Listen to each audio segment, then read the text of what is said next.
Hey guys, long time no see. I'm back.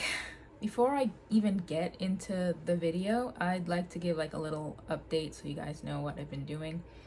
For the longest time, I was really depressed. It got so bad that I ultimately had to drop my college courses that I was taking in spring. And I'm gonna start school again in the fall because the classes in spring were accelerated classes and I'm kind of a slow learner, so hopefully if I start in the fall, I'll have more time to study and do that kind of thing. I've also been kind of just lacking in motivation. It's weird. My mood has really improved since then. You know, this summer was pretty okay for me. My mood is, I don't want to die or anything like that. I'm doing a lot better. I'm doing a lot better in terms of my mood. And I want to thank everybody who sent supportive messages and kind comments and things like that, because I read all of my comments and I read all the ways people try to reach out for me, except on Instagram. I don't really, not on Instagram, but on YouTube, I read all the comments and I appreciate them. I appreciate you watching. I appreciate you. One cool thing is I actually met a subscriber on my way to Pride in Silver Spring. It was really cool. Hi, Erica. Thanks for stopping by and saying hi and for being so supportive. She said she was worried about me because I hadn't posted in a while, and I get that. Usually when I go a while without posting, it's because I'm very depressed. That's why I'm making this video now, because I'm not as depressed as I used to be. Just the lacking in motivation and lacking in like energy. But my mood, my actual mood, this is the closest I've been to being happy in a while. I mean, I'm not super happy, but I'm not super sad either. It's like just a baseline, if you will. So another thing that I read was you guys don't like it when I edit too much. I've got subscribers saying that they like it better without the edits. So I want to make my videos easy to watch, you know, easy to digest, just easy to enjoy. And I feel like with editing, I can cut out a lot of the times my voice cracks because I'm anxious, or I'm looking at my notes because I got my notes right here. So if you ever see me looking down there, it's because I got my notes. Or just saying all the time. I tend to edit that stuff out. So I'll try not to edit as much, and you guys let me know if it's too much editing or too little editing. I just figured you'd want it to be concise. And sometimes I ramble too. But let me know about the editing in this video and maybe the second video, the video that comes after this. If it's too much editing, not enough editing, let me know. Anyway, all that's out of the way, we can get into the video now. I'm gonna share some instances of paranoia. Not all the times I felt paranoid, but just some instances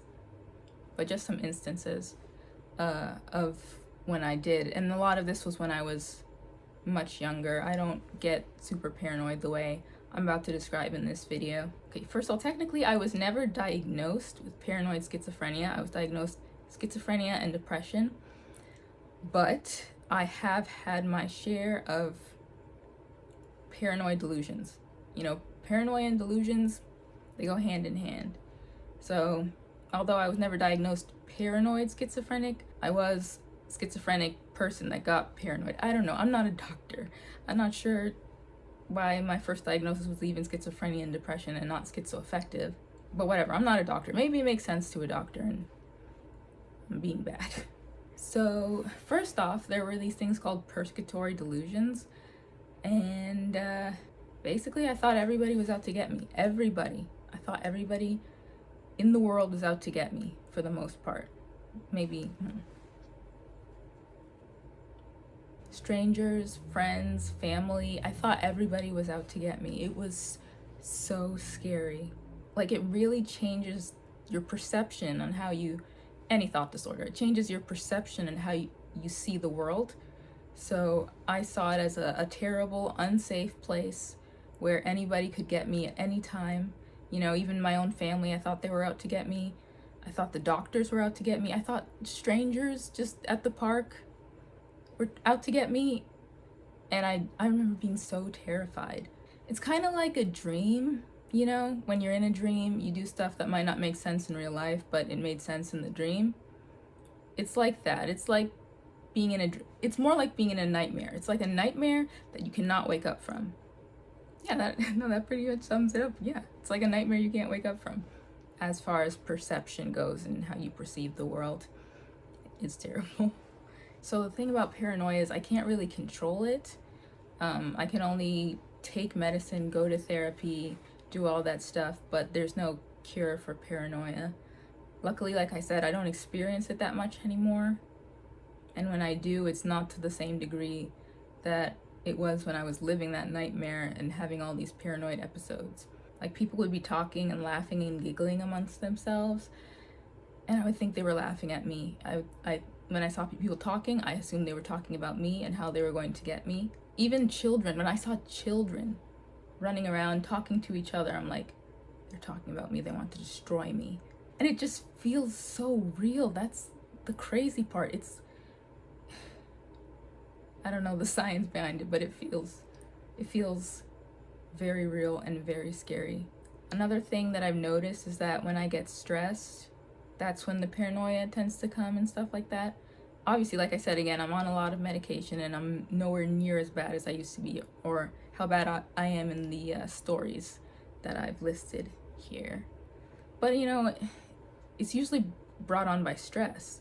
And I've noticed that stress makes all my mental health problems so much worse, which worries me because, like I said, in the fall, I'm going to be taking classes. And, you know, when I tried college and the accelerated courses, I fell behind. I wasn't that good at it.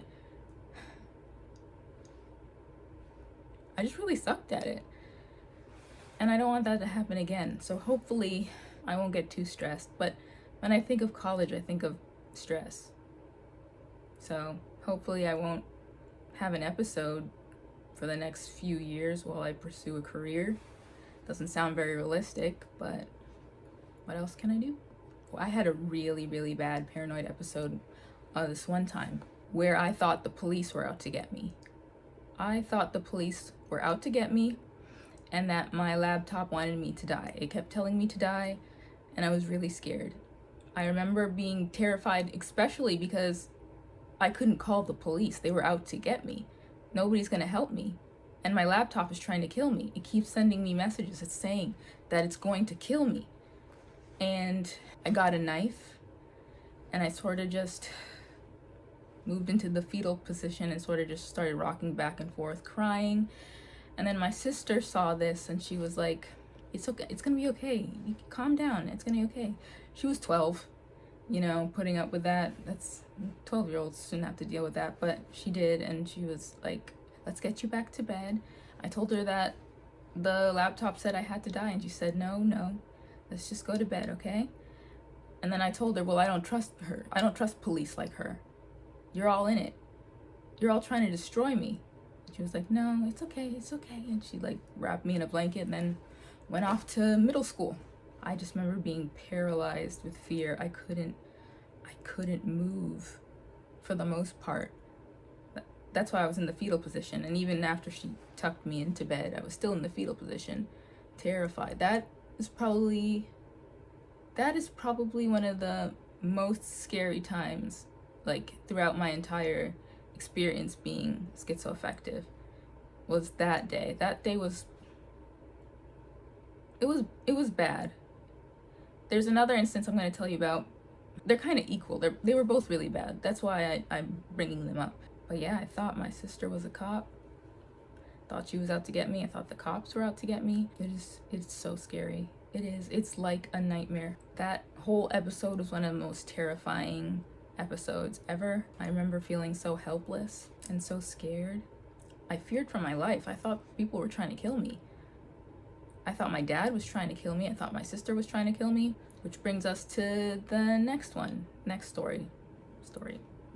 about my little brother. My little brother, he's 8 now, but at the time this was happening, he was 2, or almost 2. He was like either 1.5 or 2. And I thought I had this delusion, this oh my God, persecutory delusion that he was trying to take my teeth and turn the family against me. I remember that. I wrote about it in my diary, like how I had to destroy him. He's got the whole family fooled. You know, they're gonna turn against me. They're gonna hurt me. My brother wants to kill me. He couldn't even say words. He couldn't. He was a 1 to 2 year old, you know. But I was like, he's gonna take my teeth and turn the family against me. I know it. And I plotted his demise. I really wanted to like kill him, like smother him to death. And that was hell, because I don't think I have it in me to kill anybody, even when I'm psychotic. But I thought about it a lot. You know, I thought if I did that my family would be better, because I would have all my teeth and we could go back to the way things were before he was born. And I brought it up. I brought it up to most people around me. I didn't bring it up to my family because I didn't want to scare them. But just about everybody else I told them how I had a plan to kill this baby. Eventually, it got out to my doctor. I was talking about it. And then, being a mandated reporter, he locked me up, put me in a mental hospital for a while. And to this day, I feel so bad. Like, I didn't do anything to him. And I'm not sure I would have done anything. But still, that's a little baby. They should be protected, not smothered. But at the time, it felt so real. It made so much sense. Like, I wouldn't question it. It makes as much sense. It made as much sense then as the sense I'm making now. Okay, that's a really weird way of explaining it. I suck at explaining things. Like, at that point, I had lost my perception. I had lost my perception of what was right and what was wrong. What I was doing, what I was trying to do, what I was planning to do felt like the right thing. It felt like I was doing the right thing. I was making the right decision. I was like clinically insane. Like, I didn't know right from wrong. I thought the right thing to do to save my family would be to kill my baby brother. Literal baby brother. Now I always buy him stuff and gifts and all that stuff. I feel so bad. And he found out. I was talking about it with my father, and he overheard, and he was like, "You tried to kill me?" Like, sorry, I was very psychotic at the time. I wouldn't hurt you now. At other times, I would see people peeping through my windows. That was more of a hallucination. That tied in with the delusions and the paranoia. I thought people were looking through my windows. I always kept my curtains down. And I thought that there was a camera. Well, I thought there was a camera in my webcam. Of course there is. But I thought people could see me through the webcam. I'm pointing at my webcam. My laptop's here. See me through the webcam without my consent. People were just seeing me. So I put like a Band-Aid on it so nobody could see when I was on the computer and I was using it, because I thought people were watching me through my webcam. People talking. I don't know if it was more of like the audio hallucinations thing and I misheard them. Oh, especially when people were laughing. I would assume they were laughing at me. Strangers. Like, if I'm in the park and there's some kids running around and their parents are there and the parents laugh, ah ha ha ha, I would assume it's because they're trying to kill me and that's what's making them laugh. Like, it is so scary. It's a horrible state to be in. It's horrible. I started seeing hints and like clues where there were none. I would misinterpret what people say in a way that only somebody with a thought disorder can, because somebody would be like, "Hey, it's nice to meet you," and I would interpret that as, "I'm going to kill you." They didn't say that, but that's how I interpreted it when people would be like, "Hey, nice to meet you." I'd be like, "Oh God, this person's trying to destroy me. She just told me herself she wants to destroy me." God, that takes me back. That was it's been so long since I made a video. That's why I feel all weird and anxious. Ugh. But yeah, people whispering, talking about me. Anybody talking about me. It wasn't in a narcissistic way where I thought like everybody's talking about me, because I thought it was just a conspiracy to kill me. You know, it didn't have anything to do with anything like narcissistic. It was very psychotic to think that every room you go in, people are talking about you. It was terrifying. It was terrifying. My mind wasn't processing things right. Basically, I might have brought this up before, but like radios and TVs were transmitting like secret codes that only I could see. It got so bad that I don't listen to the radio anymore because I kept hearing voices telling me that people were out to get me. Even just listening to music, that's something I enjoy doing. But back then, I would be hearing my name in the songs when they're singing it. And that made me feel like people were out to get me. That doesn't really make sense as I'm saying it, but that's what it was. The songs would have my name in them. They didn't really. They'd have my name in them. I perceive it that way. And that people were out to get me. Like, it doesn't even make sense. It's so hard to describe. I thought people were out to get me because I was hearing my name in the songs that I was listening to. Wasn't logical. I thought people were trying to hurt my baby sister, the one that I accused of being a cop and said that I don't trust cops like her. I started to become very overprotective of her. I was afraid that she would end up being abused by men the way I've been abused, and that went on for a while. I was so terrified for her. I always needed to know where she was, what she was doing. I didn't tell her about that. I didn't want her to know. But I was really terrified. It was a really scary time in my life. My paranoia. Every time I saw a bug, I would think it's trying to get into my skin and travel up to my brain and take over my mind. I really thought that was a thing. We were in a not very good apartment, I would say.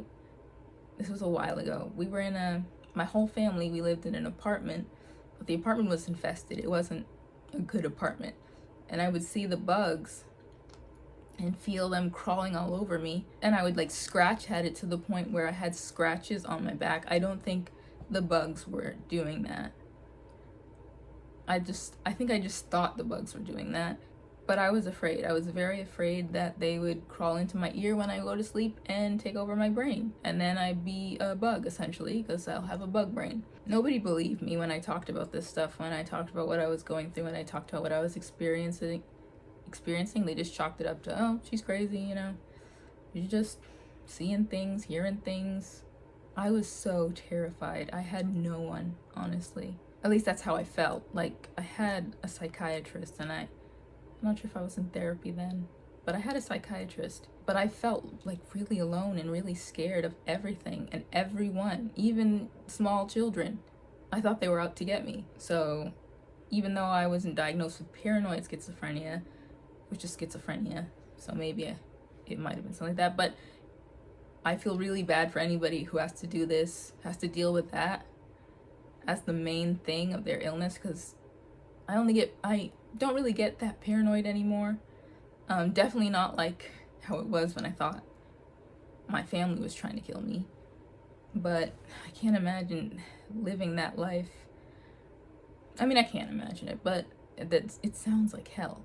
And I hope to never feel that way ever again, honestly. I don't ever want to feel like that ever again, but who knows? College is starting soon. That means stress. Stress makes my illnesses worse. I don't want to drop out. I really want to do this. I really want to go to college and get an education. I'm just worried because I know my triggers. If any of this makes any sense to you, like you've experienced paranoia, please put it in the comments. They really do help me feel less alone in my experiences. And I think a big portion of my audience suffers from some sort of mental illness themselves, just based off of the comments you guys put under my videos. So I'm sure some of you have been paranoid. If you have any experiences like that, feel free to share them. I'd love to read them. Just know that you're not alone. I'm going through it. Well, I was going through it. Not so much anymore, but I went through it. And perhaps maybe you went through it. Maybe we can share experiences. I love reading you guys' comments. You don't have to. You absolutely do not have to, but if you want to help the channel, I do have a Patreon, and I will put it in the description for this video. You do not have to. I appreciate everybody who does. Once I get enough patrons, I'll start putting it up somewhere on the screen, but we're not there yet. So yeah, join the Patreon if you can, but you don't have to. If you really want to help this channel and you don't want to give anything money-wise, I totally understand. Just like the video, comment on the video, put it in the algorithm. My videos aren't very algorithm friendly because of the things that I talk about, like abuse and mental illness and stuff like that. It's hard to get ads on my videos. Sometimes I do get ads, but when I do, it's very sparse. I haven't seen any ads on my channel, but I'm sure they're there.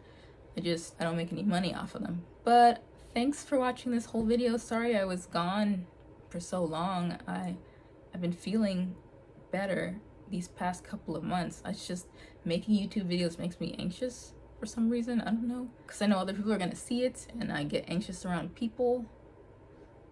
I think my next video is gonna talk about my anxiety.